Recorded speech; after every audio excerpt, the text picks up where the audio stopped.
Bueno, inmensamente agradecida por esta invitación.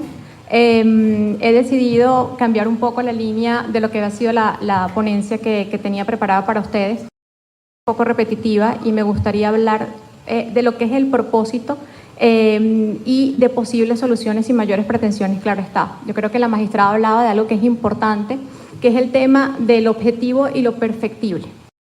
Una constitución de avanzada, sin lugar a dudas, que nos llama a la justicia material. Y la justicia material es la mejor de todas porque es la justicia adaptada al caso concreto. Entonces, hablamos de una justicia que es acorde al justiciable y al administrado. Inicialmente, pues, en función de las demás ponencias, y por eso digo que voy a reconsiderar mi ponencia para hacerlo más productivo y enriquecedor para todos. Las demás han sido maravillosas y creo que han sido supremamente acertadas en cuáles son los bemoles y los problemas con los que nos encontramos con todo este tema de la implementación de los medios electrónicos. Coincidimos en temas desde la necesidad de aclarar lo que podemos entender por firma electrónica y el alcance de la firma electrónica, y cómo puede ser implementado eso por el Poder Judicial, desde la necesidad de crear una cultura en el administrado sobre el implemento de estas nuevas tecnologías con las cuales no estamos familiarizados, sobre todo en materias sensibles como en materia de protección, como bien lo explicó la doctora. En materia laboral la situación parece ser más sencilla y me atrevería a decir, tomando o siguiendo la línea de la doctora Belinda, que en materia laboral también fuimos pioneros. La Ley Orgánica de la Jurisdicción Contencioso Administrativa los privilegiaba con el año 2010, pero en la Ley Orgánica Procesal del Trabajo, que es del 2004, establece de manera expresa la posibilidad de que el juez, de manera oficiosa o a instancia de parte, pueda perfectamente valerse de medios electrónicos. Pero, ¿cómo describe el legislador? Y es aquí donde quiero comenzar a hablar de lo que pudiera ser una posible solución a la hora de tratar el problema. Este artículo 126 de la Ley Orgánica del Trabajo establece que de manera oficiosa o a instancia de parte, el juez puede valerse de medios electrónicos de los cuales disponga en tanto y en cuanto le pertenezcan para la práctica de la notificación. Tuve la oportunidad de leer un trabajo del doctor Gustavo Moni en el que de manera impecable pues, va haciendo en detalle qué se puede entender por de los cuales disponga y qué se puede entender en tanto y en cuanto le pertenezca. Hablaba de que era mucho más precisa la legislación en materia de protección. Pero me parece muy interesante porque aquí les comienzo a hablar desde la práctica. Paradójicamente, a pesar de que el artículo 126 de la Ley Orgánica Procesal del Trabajo establece de manera pionera el tema de la notificación electrónica, en materia laboral hemos logrado, y digo hemos porque considero que los abogados formamos parte del sistema de justicia y tenemos una corresponsabilidad. Los jueces han logrado lo más, pero extrañamente ha habido dificultades para implementar una notificación desde el punto de vista en medios electrónicos. Entendiendo por medios electrónicos no nada más reducido al correo electrónico y a una firma electrónica, sino hablamos de un espectro más amplio que incluye, por ejemplo, mensajería por WhatsApp y este tipo de mensajería. Sin embargo, no ha dejado de ser una experiencia exitosa desde el punto de vista telemático. Me he conseguido con experiencias maravillosas. Han acatado perfectamente los lineamientos de la Sala Plena y de la Sala Constitucional en el entendido de que podemos hallar efectivamente otorgamientos de poderes apudactas en los cuales los jueces han interpretado que con los medios que los dispongan, de los cuales puedan disponer, es los medios que tienen a su alcance, su teléfono celular, en tanto y en cuanto le pertenezcan su propio equipo celular. Y se ha cumplido con el objetivo de otorgar un poder de manera telemática. Incluso entrevistando a algunos jueces de sustanciación y mediación me conseguí con cosas interesantes como que incluso han logrado sustanciar audiencias preliminares con sus equipos electrónicos, por supuesto estando todas las partes contestes al respecto y dando garantías en la descripción de lo que son estos equipos electrónicos. Incluso han logrado llegar a acuerdos que se han podido concretar y se ha cumplido con la finalidad, al menos desde el punto de vista de lo que es la audiencia preliminar. Desde el punto de vista de mi experiencia personal, creo que, como le comentaba pues, a todos cuando estábamos haciendo un previo, antes de ingresar, tuve una experiencia, creo yo que interesante. Estábamos en el año 2021, yo contaba con cerca de casi 8 meses de embarazo.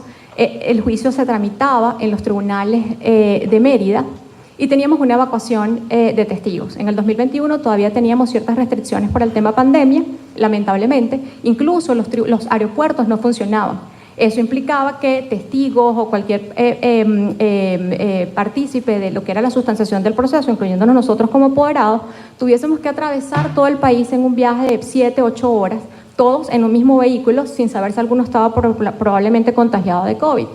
El caso de mi presencia pues podía ser perfectamente solucionado con otro abogado que pudiera llevar el caso, pero no así la presencia de los testigos que eran determinantes para un juicio, que era una cuantía importante. Lamentablemente, de los 3 testigos, 2 eran pacientes oncológicos, uno en fase de remisión y otro en un estado lamentablemente pues avanzado. Decido diligenciar con base pues en una serie de resoluciones que ya había dictado el Tribunal Supremo de Justicia, y justamente tomando en cuenta ese norte que tenemos en la Constitución, justicia adaptada al caso concreto, y entender que el proceso es un instrumento para la realización de una justicia real y cercana. Y para mi sorpresa, la juez aceptó que la audiencia, la evacuación de los testigos se llevara de manera telemática. Estamos hablando, incluso me informan que fue la primera evacuación de pruebas que se llevó en materia laboral. Desconozco si en otras jurisdicciones, a pesar que el litigo civil no me reportaron en ese momento de otras experiencias, y me pareció interesante la forma en la que se llevó a cabo este proceso y las garantías que se dieron en el mismo. La juez nos pidió que, en vista de que nosotros éramos los promoventes de la prueba, dijo, ustedes asuman todo lo que tenía que ver con la provisión del Internet, pero además de eso necesitamos contar con la anuencia de la contraparte. ¿Okay? Es decir, todas las partes tienen que estar de acuerdo en los términos en los que se va a evacuar la prueba. Así hicimos un piloto, se designó, nosotros nos encargamos de cubrir todos los costos con el tema del Internet, y se hizo una audiencia de ensayo que contó con todas las partes. Por supuesto, los testigos no estaban presentes porque no se podían contaminar con la dinámica, porque teníamos que garantizar su transparencia y fidelidad, pero contamos con un juez comitente y un juez comisionado que pudieron garantizar perfectamente el principio de inmediación. Y tuvimos la evacuación no solamente de una prueba testimonial, sino incluso de la ratificación de documentales, porque se iban exhibiendo las documentales y la contraparte objetaba si no se podía apreciar correctamente la firma. Es decir, de manera telemática se logró la evacuación de una prueba. No puedo decir lo mismo, lamentablemente, del tema de las notificaciones. Creo que es una experiencia común de todos los litigantes, el que los jueces, y con razón, sostienen que lamentablemente no cuentan con una firma electrónica que esté certificada por la SUSERTE que le permita garantizar o dar certeza a ese administrado que está recibiendo esa notificación, que efectivamente eso viene del Poder Judicial, que se trata de su número de expediente y que existe una causa en la que va a tener interés porque probablemente va a tener que responder. Había planeado una exposición que iba un poco en la línea de las primeras expositoras. Creo que son exposiciones realmente completas, y quiero enfocarme en la finalidad, al menos en materia laboral. Citación, notificación e intimación no son lo mismo. En materia laboral hablamos de notificación, y esto es cónsono con la exposición de motivos a la Ley Orgánica Procesal del Trabajo. Se prescinde de la citación y se busca la notificación como una garantía de que realmente podamos tener celeridad. Pero así como es una garantía para tener celeridad, se terminó convirtiendo en un reto desde el punto de vista de los medios electrónicos. La pregunta es, y el reto, creo yo, por parte de la Administración de Justicia y del sistema de justicia, incluyéndonos a nosotros como litigantes administrados, es: ¿se agota el problema de la seguridad jurídica por el hecho de que contemos con un dominio del Poder Judicial? Me refiero a dominio desde el punto de vista del correo electrónico, en el que el administrado sepa que se trata del Tribunal 27 CM, sustanciación, mediación y ejecución, @poderjudicial.com, por colocar un ejemplo. La verdad es que no. Es ahí cuando comienza el problema. Entonces, pareciera que estamos reduciendo el problema a que no tenemos certeza en cuanto al emisor. Pero realmente el problema, y eso es común a todos los países, es la certeza y la seguridad jurídica del correo receptor. Estamos hablando de, ¿es realmente la señora perezparada@hotmail.com la persona a la que va dirigido ese correo electrónico? En materia laboral el problema es más simplificado, creo que en materia civil es más complejo. En materia laboral, ¿por qué? En materia laboral el artículo 126 es clarísimo cuando habla de que estamos ante una notificación. Y eso lo podemos inferir a través de cuáles son las exigencias del legislador para el alguacil en el momento de la práctica de la notificación. Habla de 3 exigencias: fijo un cartel de notificación, identifico a la persona a la que le estoy entregando la notificación, pero además de eso, dejo constancia de que se la entregué. ¿Y por qué esto es delicado? Creo que la Sala de Casación Social, en una sentencia de manera creo que acertada e importante el año pasado, la sentencia número 33, caso Banco Mercantil, dejó claro cuál era la finalidad de esa notificación. La finalidad de esa notificación no es otra que simplemente dejar en manos del administrado esa notificación. Y eso tiene una connotación importante. Realmente requerimos de la firma de esa boleta de notificación para considerar válida la práctica de la notificación, a decir del artículo 126, no. Ha ocurrido un caso contrario, estaba tratando de hacer memoria cuando estaba sentada allí justamente para hablar de una posible solución. Y hay una sentencia que, si mi memoria no falla, es del año 2005, Alimentos Nina, y la Sala de Casación Social llegó a la conclusión de que la notificación no era válida aun cuando había sido firmada por la entidad de trabajo. ¿Y por qué no fue firmada por la entidad de trabajo? ¿Por qué la notificación no era válida? La notificación no era válida porque el alguacil no pudo presenciar la persona que firmó la boleta de notificación. Las secretarias toman la boleta de notificación, ingresan, y lo que recibe el alguacil es una boleta firmada, pero no presencia ese acto. Si nosotros queremos ver esto desde el punto de vista de los medios electrónicos, el primer planteamiento que tenemos que hacernos es un planteamiento finalista para poder llegar a un planteamiento garantista. La finalidad de esa notificación es enterar a la entidad de trabajo de que existe efectivamente una demanda en su contra. La firma no es lo determinante, es ponerla en sus manos, es entregarla.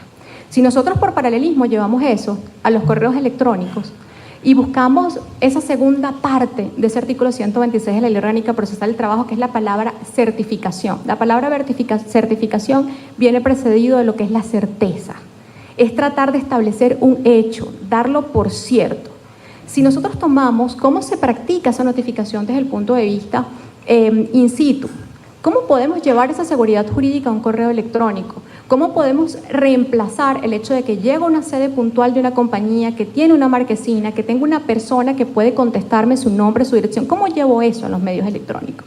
Y cuando nos hacemos esta pregunta en materia laboral, que como indico, yo creo que el proceso es aún más sencillo en comparación con el civil, como quiera que estamos hablando de una notificación, y el propósito es simplemente el de entregar la boleta y que la boleta sea recibida. La ley usa la palabra la entrega, ¿okay?, de esa boleta.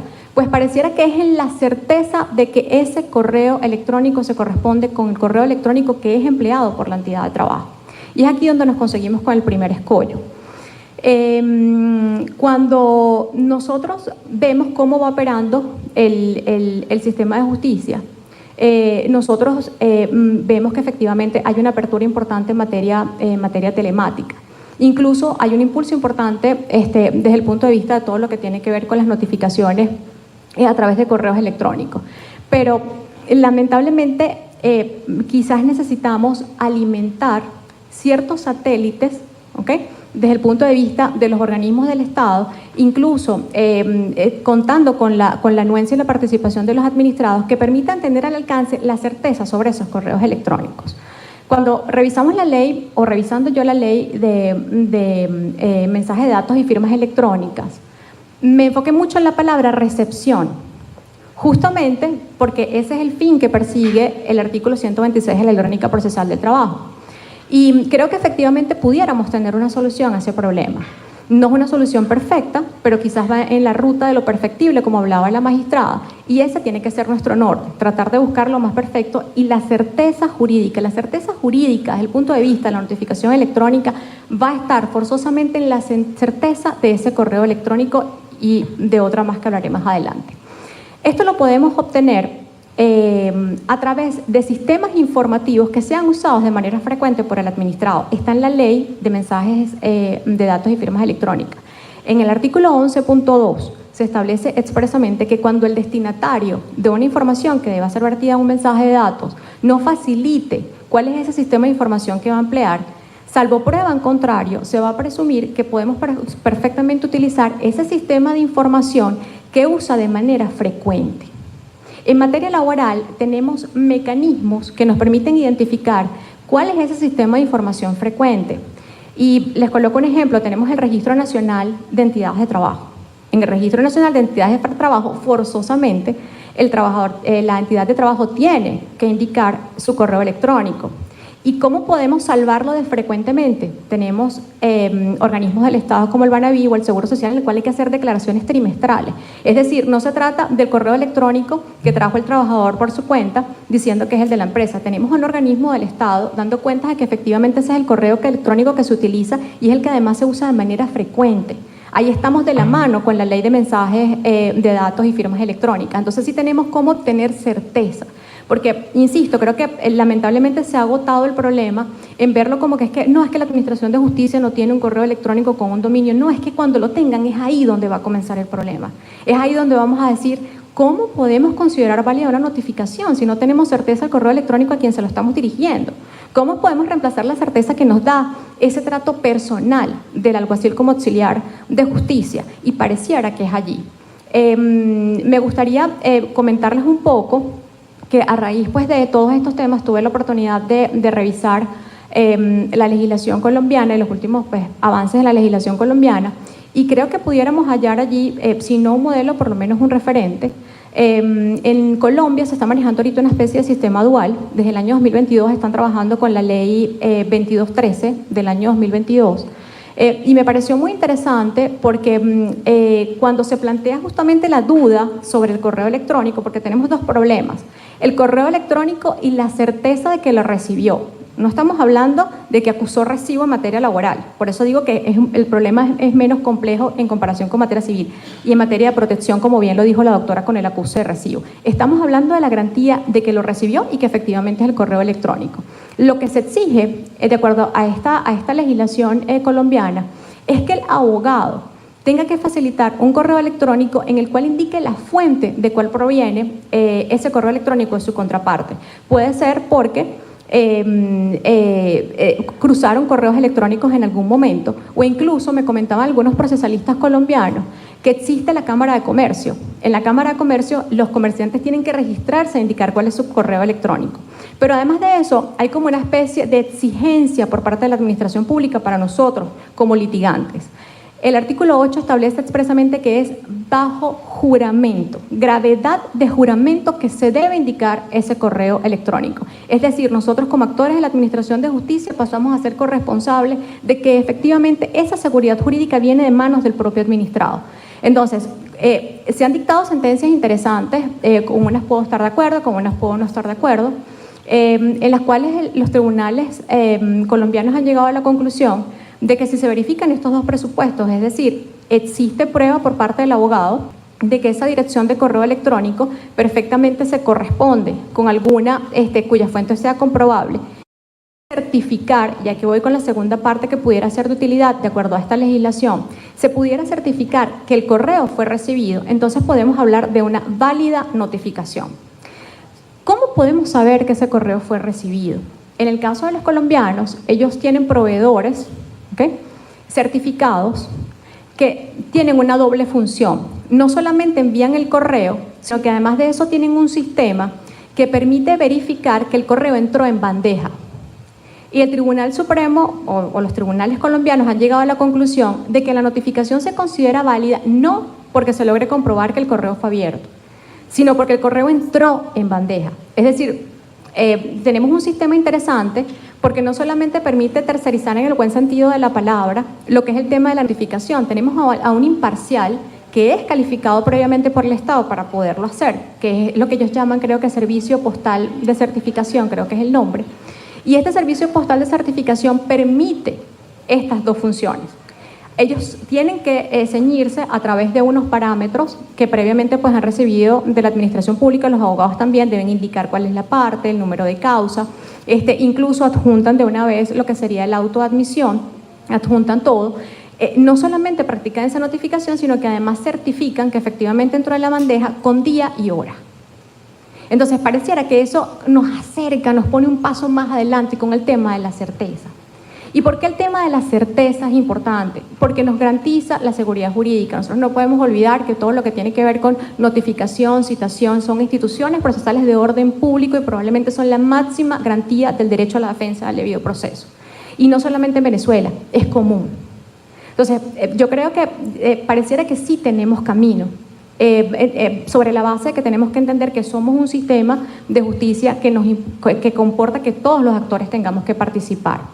Muchas personas me han dicho, María Gabriela, pero es que ya es posible las notificaciones de manera electrónica o a través de correos electrónicos en materia laboral, y me hablan mucho de la sentencia del 30 de noviembre del 2021, en el que la Sala de Casación Social del Tribunal Supremo de Justicia se abrió a lo que era la expedición de copias certificadas y notificaciones. Pero ahí coincido con la posición de la doctora Belinda. Cuando la Sala de Casación lo hace, dice las actuaciones ante esta Sala de Casación Social, y habla puntualmente del artículo 85 de la Ley Orgánica del Tribunal Supremo de Justicia. Cuando hablamos de una actuación que ya está en el Tribunal Supremo de Justicia, estamos hablando de una causa totalmente sustanciada. Quizás el resto lo tenemos al comienzo del proceso. ¿Y por qué tenemos el reto al comienzo del proceso? Porque lo que no hagamos bien al comienzo del proceso nos va a costar el proceso. Y no solamente nos va a costar el proceso en casos de reposición, si llegase a prosperar una nulidad o una invalidación, es que ocurre algo muchísimo más interesante en materia laboral. No quiero entrar en el tema de la sentencia de transporte SAED, que nos puede tomar toda la mañana, un caso bellísimo e interesantísimo, ni tampoco entrar en si el voto salvado del magistrado Rondón Haas es mejor que la propia ponencia del doctor Cabrera. Pero el doctor Cabrera hacía algo que muchas veces nos cuesta digerir a nosotros como abogados. Una cosa, a pesar de que no lo dice directamente, es el levantamiento al velo corporativo. Otra cosa totalmente distinta es el grupo de empresa. Levantamiento al velo corporativo lo tenemos en materia civil, y es sobre la base de una conducta exprofesa por parte del administrado, que generalmente nace de un abuso de derecho. En materia laboral y en materia fiscal hablamos de grupos de empresas, que es otra cosa. Y la figura grupo de empresas gravita en torno a lo que es la solidaridad. ¿Y por qué nos interesa una solidaridad desde el punto de vista tributario? Porque al Estado lo que le interesa no es perseguir al administrado, al Estado lo que le interesa es tener mayores garantías de cobro. Mientras más personas involucradas en función de ese hecho impositivo pueda conseguir, mayor garantía de cobro va a tener. Lo mismo ocurre en materia laboral. El grupo de empresas no se basa en un abuso, el grupo de empresas se basa en la necesidad de que el trabajador cuente con más personas a quien cobrar.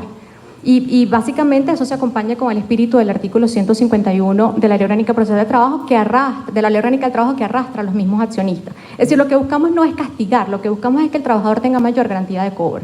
Este tema cobra particular importancia porque cuando hablamos de entidades de trabajo, sobre todo en casos de empleados de dirección, y esos casos que hablamos de sumas millonarias, en cantidades en dólares, por lo general hablamos de grupos de empresas que involucran compañías que están en el extranjero. Y cuando hablamos de compañías que están en el extranjero, es triste que haya casos que se litiguen de manera maravillosa y que después, cuando tratan de ser llevados vía C4 para que sean ejecutados en el extranjero, ello no es posible. Y ustedes dirán, bueno, pero ¿qué conexión tiene que tener con esto? Yo he leído varios trabajos y no he visto esto, pero creo que es importante que lo tengamos en el radar. En materia de derecho internacional privado, nosotros tenemos un principio que es el principio de reciprocidad. Así como nosotros, para poder recibir la ejecución de una sentencia en el extranjero, deben cumplirse con unos presupuestos que están en el artículo 53 de la Ley de Derecho Internacional Privado. Nosotros también tenemos que, por correspondencia, ser cónsonos con la forma de sustanciar y con las garantías del debido proceso del país en el cual se va a hacer valer esta sentencia. Y uno de esos presupuestos está en el numeral 6 del artículo 53 de la Ley de Derecho Internacional Privado, que es que se haya garantizado la citación, debidamente la citación, que se hayan dado las garantías respecto a los lapsos procesales para que la parte se pueda defender y cualquier garantía general asociada al derecho a la defensa. Entonces, no nos va a servir tener un sistema en el cual garantizamos efectivamente una notificación por medios electrónicos, pero lamentablemente por no cubrir correctamente todo lo que tiene que ver con las garantías, no puede ser ejecutada esa sentencia. Estamos en un mundo globalizado, creo que la Sala de Casación Social está muy clara con eso. El salto que se dio desde el criterio Gillette hasta el caso Norton Rose, Smartmatic, dan cuenta de que efectivamente la Sala lo está interpretando de esa forma en materia laboral.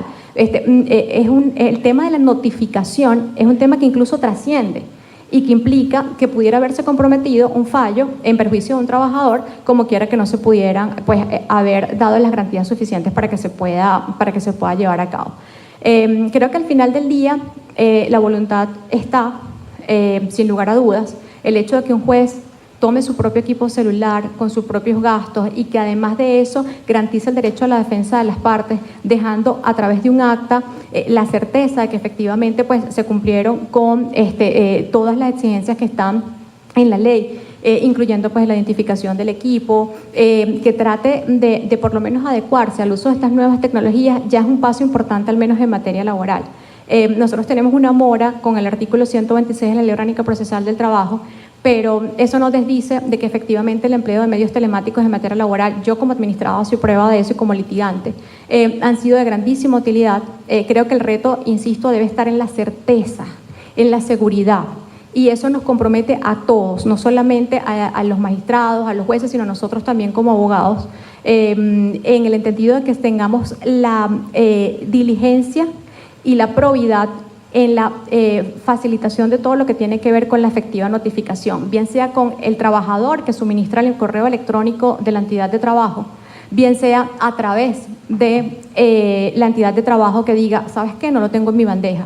Porque lamentablemente vamos a convertir los medios electrónicos y la tecnología en un despropósito, porque podemos, si nosotros como administrados no coadyuvamos con este proceso, lo que vamos a generar es una serie de incidencias en centrífuga que van a comprometer la celeridad. Entonces, nosotros estamos llamados a coadyuvar con el sistema de justicia. Creo que van a ser dos los caminos definitivamente. Un camino pudiera ser la jurisdicción normativa. Me parece que el mejor ejemplo lo tenemos en el caso de Merimata Millán. ¿Por qué no, por ejemplo, recurrir a eso desde el punto de vista laboral? El artículo 59 de la Ley Orgánica del Trabajo establece cuáles son los requisitos que tiene que contar el contrato de trabajo. Porque a través de jurisdicción normativa no decimos, es que además vamos a incluir el correo electrónico del trabajador y de la entidad de trabajo, y ese correo electrónico va a tener carácter recepticio y va a ser válido para todo proceso administrativo judicial. La jurisdicción normativa es un camino y, por supuesto, la labor que tengan que hacer los organismos del Estado satélites que nos puedan dar fidelidad y certeza respecto a ese correo electrónico del cual las entidades de trabajo declaran, porque es la mayor garantía de que efectivamente estamos ante la entidad de trabajo que debe ser notificada. Bueno, inmensamente agradecida y celebro esta simposio. Muchísimas gracias.